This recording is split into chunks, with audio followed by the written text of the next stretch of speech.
Obviously अंदर की बात है, आप ही हमें कंफर्म कर सकते हैं। ईरानी साइड से ये भी कहा जा रहा है कि बातचीत जो थी वो एक्चुअली बड़े अच्छे माहौल में थी और बड़ी बहुत से पॉइंट्स पे अग्रीमेंट भी थी, लेकिन बीच में एक कॉल नेतन्याहू की भी जेडी वैंस को आई है और जिसके बाद एक माहौल थोड़ा सा बदल गया।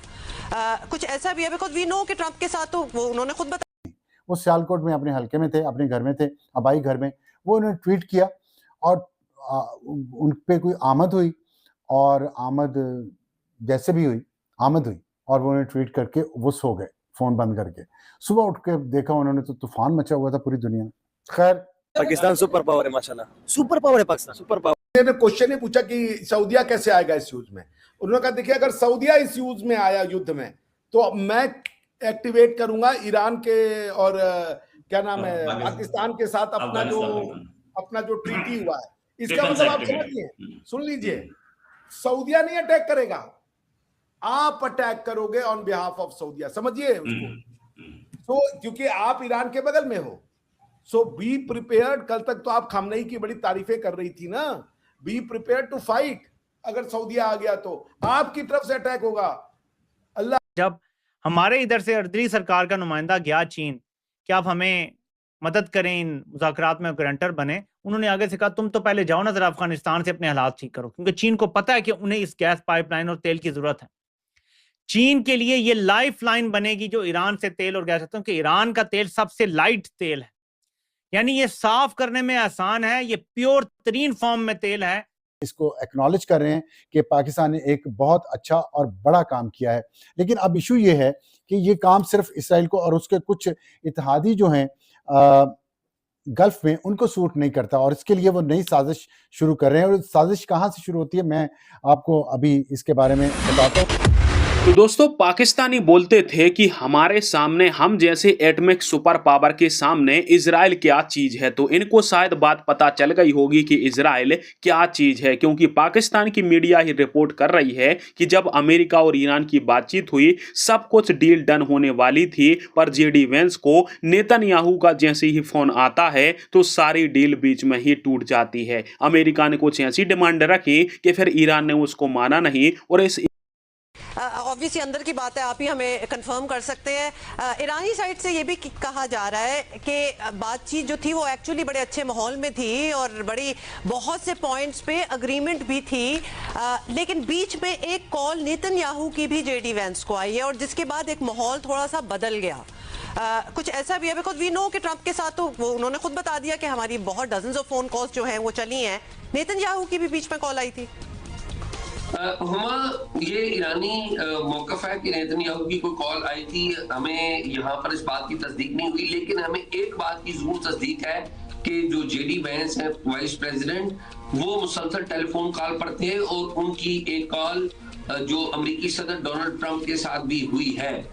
ये बात भी दुरुस्त है कि जेडी वैंस हो या अमेरिकी सदर डोनाल्ड ट्रंप हो, क्लोजली इसराइल को अपने एतमाद में लेते हैं। और अभी जब जेडी वैंस इस्लामाबाद से वापस अमेरिका गए हैं तो उनकी रास्ते में अमेरिका में जो इसराइल के सफीर हैं उनसे फोन पर बात हुई है। ये भी एक डेवलपमेंट है। वो इसराइल को एतमाद में जरूर लेते हैं। अमेरिका का जिस तरह पाकिस्तान का परमानेंट अलाय जो है वो चाइना है, या परमानेंट अलाय हमारा जो है वो सऊदी अरेबिया है, इस तरह अमेरिका का परमानेंट अलाय जो है वो इजराइल है, तो वो उसको एतमाद में लेते हैं। अच्छा, अब बताएं कि ओके, आप कह रहे हैं कि ट्रंप यू टर्न भी ले लेते हैं फौरन और ऑब्वियसली पूरी दुनिया ने वो भी देखा है। इनफैक्ट वो बड़ा सराह भी रहे थे कि ये टॉक्स जो हैं ये होने जा रही हैं और वो चाहते भी हैं कि एक्चुअली ये जेन्युइन अंदाज में हो और अच्छे नोट पे ख़त्म भी हो। बट नाउ व्हाट, ये जो सीज फायर है जिस पे मतलब दुनिया एक अकड़ी, जिसको कहते हैं ना literally it's hanging in the balance for the 2 weeks, जिसका अब एक हफ्ता 8 दिन रह गए हैं, Where does that stand? Because gulf ममालिक के लिए तो ये इस वक्त सांस लेने का मौका है, उनके लिए पता नहीं है कि आगे होना क्या है। So where do we stand with that? देखिए, 22 अप्रैल है सीज फायर की डेडलाइन और 22 अप्रैल से पहले अमेरिकी सदर डोनाल्ड ट्रंप ने कह दिया कि जी हमने जो नेवल ब्लॉकेज है वो शुरू कर देनी है। बॉम्बिंग के हवाले से भी पता चल रहा है कि अमेरिका गौर कर रहा है कि ने क्वेश्चन ही पूछा कि सऊदिया कैसे आएगा इस यूज में।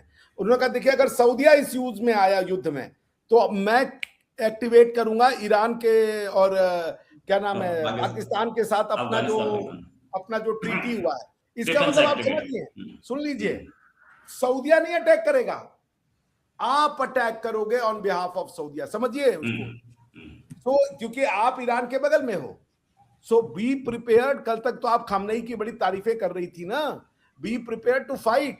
अगर सऊदिया आ गया तो आपकी तरफ से अटैक होगा। अल्लाह अल्लाह खैर सल्ला होने वाला है सब। ये तो डॉक्टर साहब ऐसी बातें कर रहे हैं कि क्या पाकिस्तान में जो लोग बैठे हुए हैं, जो गवर्नमेंट को चलाते हैं या गवर्नमेंट लाते हैं, क्या उनको नहीं पता कि ये कितना खतरनाक चीज हो सकती है? और ये अफगानिस्तान नहीं, और ईरान अफगानिस्तान नहीं है।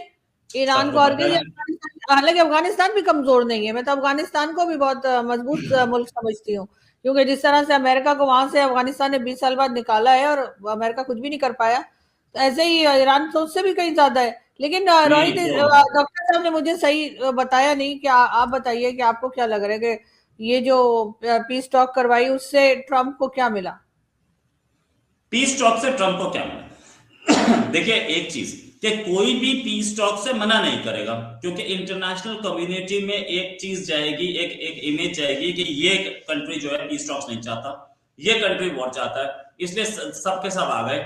लेकिन पीस टॉक्स का नतीजा क्या होना था वो सबको पता था, इसलिए पीस टॉक्स वो नहीं हुई। जहां तक बात ये कि पाकिस्तानी एलिट को क्या पता नहीं है कि ईरान से लड़ने का क्या मतलब है या न्यूक्लियर अम्ब्रेला खोलने का क्या मतलब है, सबको पता है, सबको पता है। लेकिन पाकिस्तानी एलिट को उससे ज्यादा कुछ और पता है कि अभी गाड़ी खिंच रही है तो अमेरिका के बल पे, और अमेरिका ही हमारी कंट्री को जितने रिसोर्सेज है या पैसा वैसा आ रहा है वो वहीं से आ रहा है। दूसरी चीज कि Iran, Saudi Arabia, Trump, Netanyahu, इन सबसे ज्यादा डेंजरस कौन है? इमरान खान। तो इमरान खान को कर्टेल करना है तो आप पहले यहाँ पे फंसे रहिए। जब तक आप यहाँ फंसे रहेंगे तब तक इमरान खान पे फोकस नहीं जाएगा, लाइमलाइट नहीं जाएगी। और इमरान खान पे अभी बता दीजिए पिछले 1 महीने से इमरान खान पे कितनी खबरें आई हैं? उनकी बहनें जो तो जा ही रही होंगी ना उनसे मिलने की कोशिश।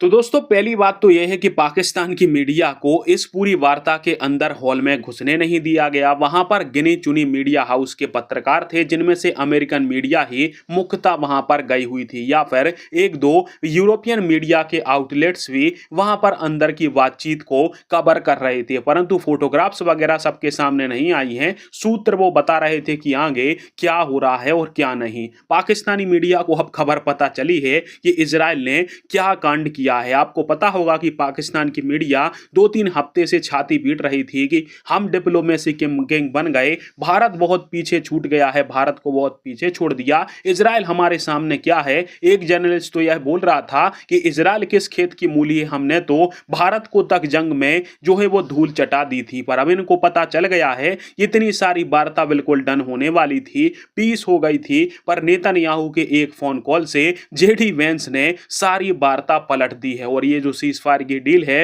वो नहीं हो पाई और पाकिस्तान जो पीस मेकर बनता फिर रहा था वो भी नहीं बन पाया। हालांकि ये बात भी है इस डील से ना होने से अब दुनिया भर के अंदर कई समस्याएं उत्पन्न होने वाली हैं, पर पाकिस्तान को उसकी औकात